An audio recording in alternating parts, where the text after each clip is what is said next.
Hey guys, alright, so we're going to continue now with part 2 of our first astronomy lesson on the solar system. I have to break up the lessons so that it makes it easier to post videos on YouTube. It gives me some problems if I try to post a really long video, so that's why I'm breaking it into 2. So as you can see, we've talked about the solar system, we've broken it up into 2 or maybe 3 categories. So you have the inner planets, which are rocky, metallic, and generally quite small. And this, just a reminder, consists of Mercury, Venus, Earth, and Mars. This you should know. It's not particularly complicated, but so we have the inner planets, which are Mercury, Venus, Earth, and Mars. They make up the inner solar system. And sort of the boundary between the inner solar system and the outer solar system is that asteroid belt, which we haven't really talked about yet. But then we have, over here, we have the outer planets, which are gas giants and ice giants. And these gas giants are Jupiter and Saturn. And the ice giants are Uranus and Neptune.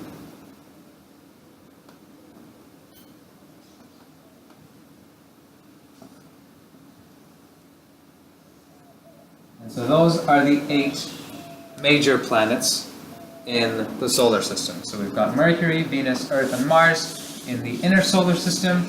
Then we have the asteroid belt, followed by Jupiter, Saturn, Uranus, and Neptune over in the outer solar system. Now, there is more stuff in the solar system. We've got the asteroid belt in between these 2 groups, and then we've got the Kuiper belt all the way out on that side. Now, the asteroid belt is made up of basically space junk. So basically the asteroid and the Kuiper belt. So we've got the asteroid belt,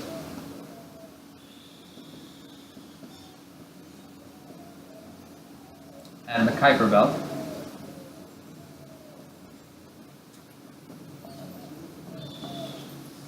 So the asteroid belt and the Kuiper belt, both of them are made up of space junk. You might see it called kind of informally in a textbook. So basically it's the leftover material that there wasn't enough of it, or it wasn't big enough, it wasn't massive enough, it wasn't in the right place to form a planet. So both of these contain pieces of space junk or debris. So basically when planets form, there would be kind of this, you'd have a new baby star like the sun, and then you'd have this ring of sort of gas and dust around that baby sun. And so if you have a star, and then you've got all this stuff around it, just kind of all this junk around it, all this just kind of dust, small rocks, things like that, just swirling around the star. Some of those regions of this just dust and gas might be a little bit denser, and so the gravitational pull in those denser regions will actually pull material together to form a planet, form a small planet. So when there's still a whole bunch of dust and gas and debris around, these small spherical objects form, and these are called protoplanets, basically like the mini version of a planet. It's not a full-fledged planet yet. And so if this continues for a long time, you get a planet over there, maybe you get a planet over there, and when they get more and more massive, they kind of kick out debris around them. They chuck the rest of that debris away. So they clean up their neighborhood of the solar system until all you're left with is just a couple of planets orbiting the star. So that's why if you look at our solar system today, around all 8 major planets, aside from their moons, there isn't really anything else that's there. But then in between the inner planets and the outer planets, you have this ring of just space junk. And that is the asteroid belt. So for the inner planets, they're all made of rocky material. So the asteroid belt is also generally rocky and metallic. And it's made up of asteroids, which, like I said, are basically this rocky metallic space junk. Now the Kuiper Belt is very similar, except for its composition. So in the outer solar system, it's basically the same thing. You have space junk that's there, but also a lot more of those ices that I was talking about in the first part of this lesson. So those ices are chemical compounds that freeze above a certain temperature. So they have a freezing point above about 100 Kelvin, or minus 173 degrees Celsius. You don't need to know that. But basically water, methane, and ammonia, they're all out there. All of those compounds are out there in the solar system. So you don't see that much in the inner solar system, and you see a lot more of it in the outer solar system. And that's why you see it in planets like Uranus and Neptune, but not so much on Venus and Mercury. Now, the Kuiper Belt, it has space junk in solid form as well, because with the gas giants, they just got really large atmospheres. So if there was any gas there, it just got picked up by the 4 big planets. But there was leftover debris, solid debris, but it's mostly icy. It's mostly made of ice. And by ice, I mean, like it could be, methane ice, like almost snow, but instead of being water that's frozen, it's methane that's frozen. But it could also be water ice. Pluto is said to have water ice on it. We're going to talk about Pluto shortly. So the Kuiper Belt and the asteroid belt, they're really similar. They're both, leftover material from the formation of the solar system that never got big enough to become a planet. But in the asteroid belt, it's mostly rocky and metallic, whereas in the Kuiper Belt, it's mostly icy.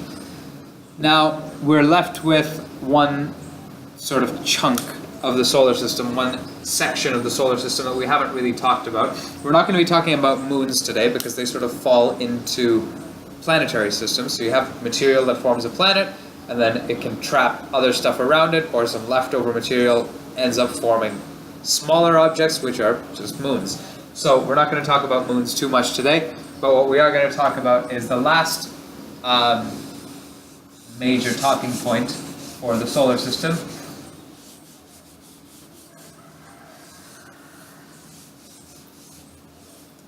And that is dwarf planets. Now, you may have heard this term. It's been causing a lot of problems in the last 13 or odd years or so. So basically, around the time that many of you were born or really little, there was this big debate about whether Pluto should be keeping its planetary status. Now, everybody loves Pluto. And so a lot of people didn't want to see Pluto get kicked out of this exclusive group of the 9 planets in the solar system. Everybody was out in the streets protesting outside of the International Astronomical Union and NASA and places like that. They were protesting to keep Pluto as a planet, just because that's kind of what they were used to. They didn't want to see that knowledge suddenly change, and they would have to relearn stuff. Now, here's the thing.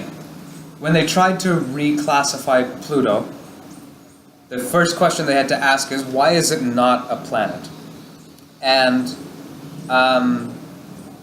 what they realized is that they didn't actually have an official definition for a planet. A planet, with the word planet, comes from the Greek word wanderer, something that wanders. Now, why do they call them wanderers? It's because in the night sky, or I guess in the daytime sky as well, depending on the object, but really in the night sky, if you look up on a clear night, you can see lots of stars, and in certain parts of the sky, you can also see some of the planets. Now, Mercury and Venus, they were difficult to see, but they could be seen in the early evening, early in the morning or kind of late in the evening. So when the sun hasn't quite risen yet, or it's already set, but the planets are still up, so you can still see them. They were more difficult to observe, but then Mars, Jupiter, and Saturn were much, much easier to observe because for a long time they would just be up there in the night sky while it's the middle of the night, so the sun is nowhere to be seen. And basically what would happen is the ancients, they would look up night after night after night, and they would see that these particular points of light that they'd all named, given names to the stars, they'd given name to these things, but they noticed that Mars, Jupiter, Saturn, these things moved differently than all the other stars in the sky. The other stars kind of shift over the course of a year and over the course of a month and things like that. You do see shifts in like the position of the moon and the position of the sun and all the other stars. They shift on a really regular basis. But with things like Mars, you could see over a period of months that, you know, if you had a constellation in the background, Mars is kind of going in one direction, and then it starts to sort of wander, and then it just kind of goes wherever it wants, and then it continues going in the same direction. So they noticed, the ancients noticed this kind of weird motion of some of the planets. And so that was where they got the name Wanderer. But ever since then, the only changes to that definition is that the original definition included the sun as a planet and included the moon as a planet, but didn't have Earth.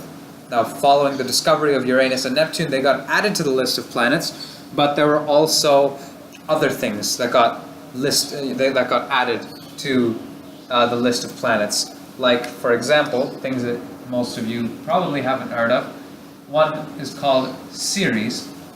This is a dwarf planet that's in the asteroid belt. But then there's also, I'm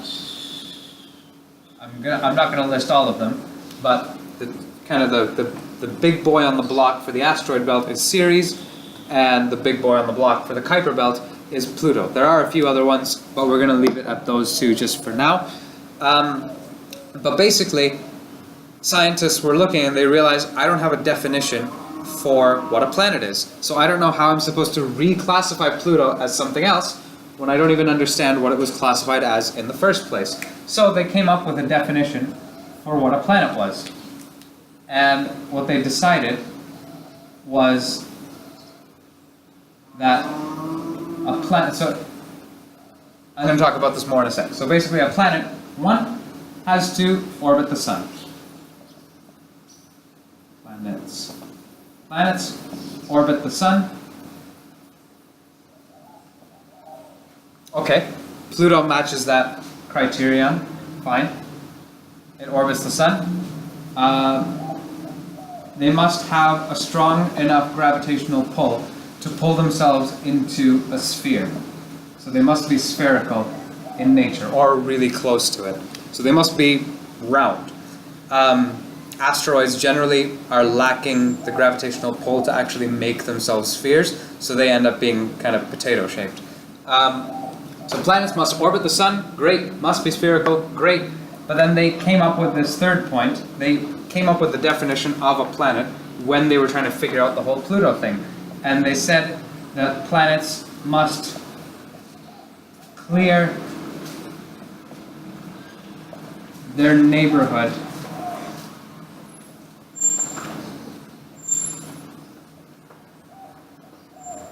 of debris. So basically, all that junk, when a protoplanet forms, when you have all that dust and gas swirling around, once some of it starts to coalesce and form a larger planet, that planet now must either absorb material or eject it into a different part of the solar system. So basically, when you look at the inner solar system today, you've got Mercury, doesn't have any moons, but there's also nothing else around in its orbit. It's the only thing that's got that orbit. Same for Venus and Earth and Mars. The most they've ever got is a few asteroids here and there. But the problem with Pluto is that Pluto is in the Kuiper belt. It's got a lot of buddies, a lot of those icy, leftover space junk buddies. And the problem is that Pluto just happened to be the first one that was found. So when it was found, they were like, okay, great. It's the only thing of its kind out there, must be a planet. But then they started finding more and more and more and more of those things. And then they realized, okay, we need to reclassify it, something's different with Pluto. Turns out the same thing actually happened with Ceres. When it was first discovered, they thought, okay, great, this is a planet. They added it to the list of planets. But then they found more and more and more objects in the asteroid belt. And they didn't call it the asteroid belt at the time, but they ended up reclassifying it, and then they called it the asteroid belt, stripped Ceres of its planetary status, and called it a dwarf planet instead. So the same thing happened to Pluto. So Ceres and Pluto, they orbit the sun, great. They must be spherical, great. But they haven't cleared their neighborhoods of debris, because if Ceres had cleared its neighborhood of debris, there would be no asteroid belt. And if Pluto had cleared its neighborhood of debris, there would be no Kuiper belt, or at least not in the region of space where Pluto is. The Kuiper belt's really big, so maybe further out.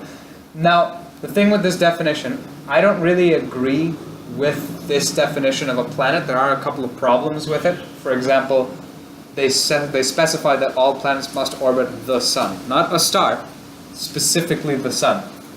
And this clear the neighborhood thing, I guess it works, but it seems like it was made specifically to kick Pluto out.